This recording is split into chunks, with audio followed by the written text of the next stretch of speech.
Hi, welcome back to another adventure at Weaver Stonehouse Farm. Today we're in the kitchen and we are making some more bread. We are going to make some fresh milled wheat bread using a recipe from home ground flour. This is Sue Becker's cookbook and we're just going to use her basic wheat bread recipe. Cooking with whole wheat flour is a little bit different than just opening your bag of all-purpose flour. So come along and I'll show you what we're doing. Now this recipe is not going to be 100% whole wheat because I'm making it for a group that isn't really used to whole wheat bread. So I'm kind of going to add a little bit of all-purpose flour just to, even it out a little bit. Okay, so we're going to start with our bread mill. This is hard white wheat. We're going to use our Nutrimill artisan mill to mill our wheat.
So for this recipe, I am using hard white wheat. There are a lot of different kinds of grains that you can use, and it can be a little bit intimidating when you're first starting out and trying to learn. There's hard red, there's hard white, there's soft. Any type of recipe that you're using, like a bread, you're going to want to use hard because the gluten chain will make it rise better. If you're making cookies or biscuits or something that doesn't need all that yeast to make it rise, you could use a soft wheat. You could also use kamut or spelt. There's all kinds of different grains that you can use. The benefits of milling these grains is flour, all-purpose flour is pretty much a dead food. All of the nutrients leave the wheat and the flour very quickly after milling it. So what you get from the store, there's really not much nutritional value in it. This is packed with minerals and vitamins, and it's much better for you. And a lot of people that have trouble with gluten can tolerate different forms of wheat, like einkorn or the kamut or the spelt. So this is why we're using this and trying to make a healthier product for our family. Now, you can get your wheat. A lot of your small Mennonite stores or Amish stores will carry it. You can order it from Amazon if you have to. This came from Azure Standard. We order it in bulk in big bags and use as needed. Now, the wheat like this. We do have some hope one day. We do want to grow our own wheat.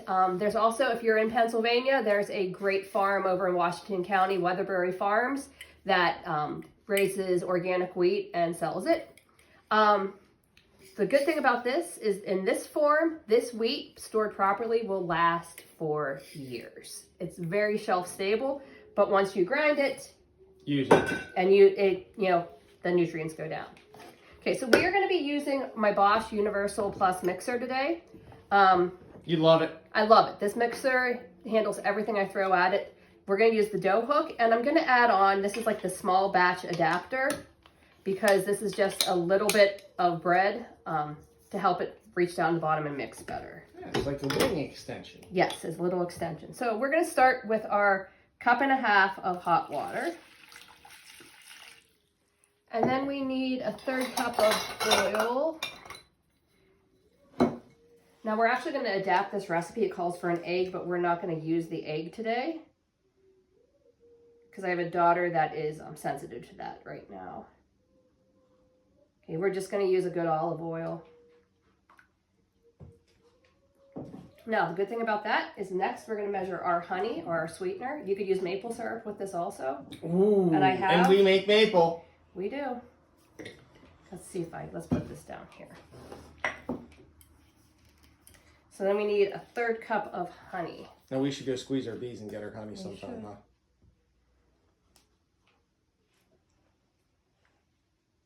Oh, so that's why those little things are on the side of the honey to pick it up. To hold it, let it. I never knew that. I just thought it was a big lollipop.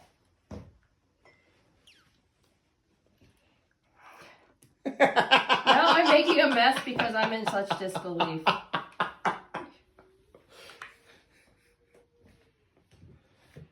What were you shooting for? 1/3 of a cup. Okay.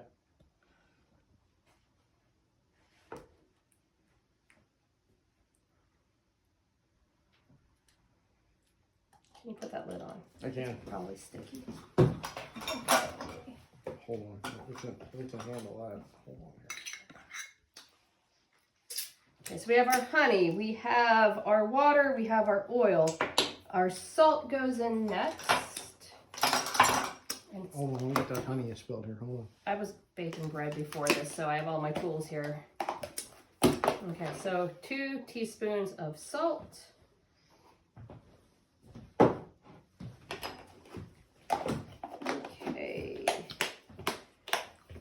Okay, so in lieu of the egg, we are going to add some ghee. Okay, so they say 1/3 of a cup again. I'm gonna eyeball it. Okay.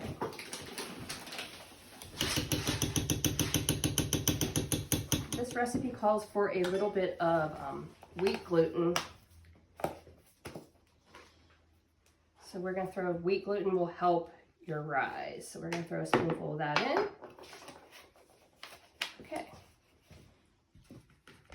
So that's what we have here. We're going to put it on our mixer over here and start adding the flour. So that's which mixer is this again? The Bosch Universal Plus. Okay. So we're going to add 3 cups of flour.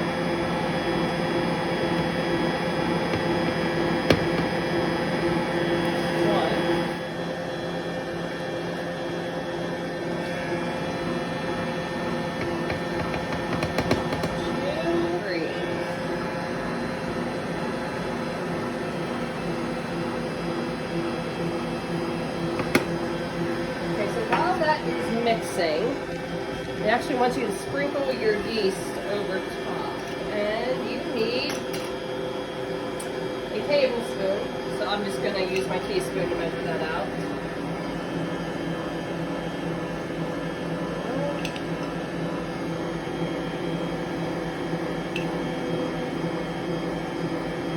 Great.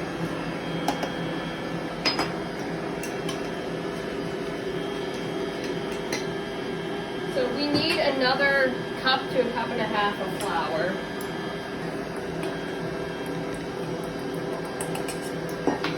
So we're going to use some all-purpose flour to finish that off.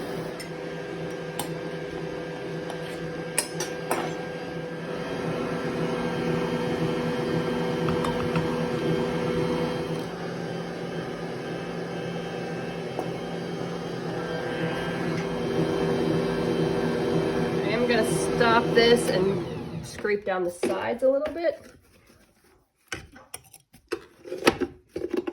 And as you can see, it's still a very wet dough, so I'm going to have to add some more flour.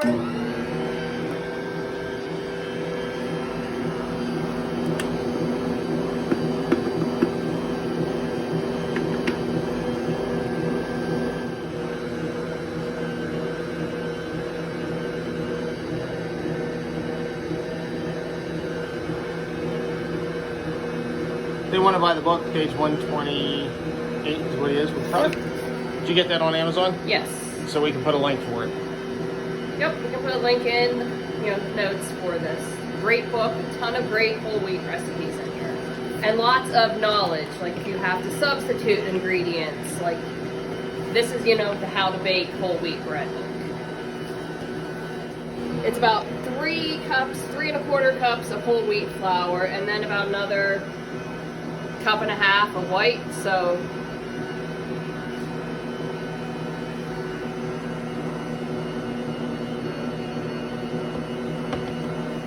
And you want this slightly tacky. You don't want a stiff dough, just, you know, just formed up and enough that you can work it. And that's something that will come with time. The more you bake, the more you'll learn, you know, how you want your bread dough and what you can do with, you know, sticky dough and not.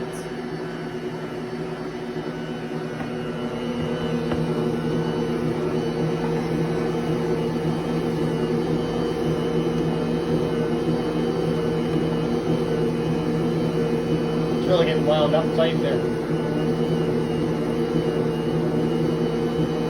That's why you added that little wing extension. Yeah, the little extension's great. Okay, so my big batch of bread dough makes 5 or 6 loaves.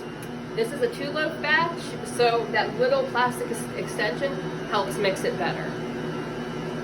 You know, that's the one complaint I've heard about this mixer, is that it doesn't do great with small batches. And it doesn't. This helps, but like if you're just mixing up something small, I still have my KitchenAid on the counter. I use that. I still have a hand mixer. It just depends on what the job is. Different tools. Yep, absolutely. Okay, okay, that is close. Still a little sticky. I'm gonna do a little bit more flour, and then we'll let that. So how long have we had our KitchenAid? Almost 7 years, and the motor's almost burned out. Yep. From extended knead time on baking bread. Yep. So that's one of the issues with the KitchenAids, is they can't do the extended knead time for heavy doughs. Or this, yeah, I had a recipe that wanted you to knead the dough for 20 minutes, and this handles it no problem. And part of the thing is the way that is built. Where's the motor? It's over here. It's on the side. So it's kind of out and it stays cooler and it runs cooler and it's a heavier duty motor. Okay, I like that consistency. We're gonna put a tiny bit. Why do you like it? So it's sticky, but it's not sticking to me. I'm actually gonna put a tiny bit more, just like and then we're gonna let that knead for about 5 minutes. Now we're just gonna take this apart and we'll put the dough in a warm place to rise for about an hour. I'm just gonna distribute it around here. With a wet hand. Yep, it won't stick as much. And then we'll put our lid on and go put this near the fire. So our bread dough has risen, and I'm gonna dump it out here and form it. Okay, so I'm just gonna split it in half. Now this is a nice soft dough, so we're just gonna roll it up, pinch the seams.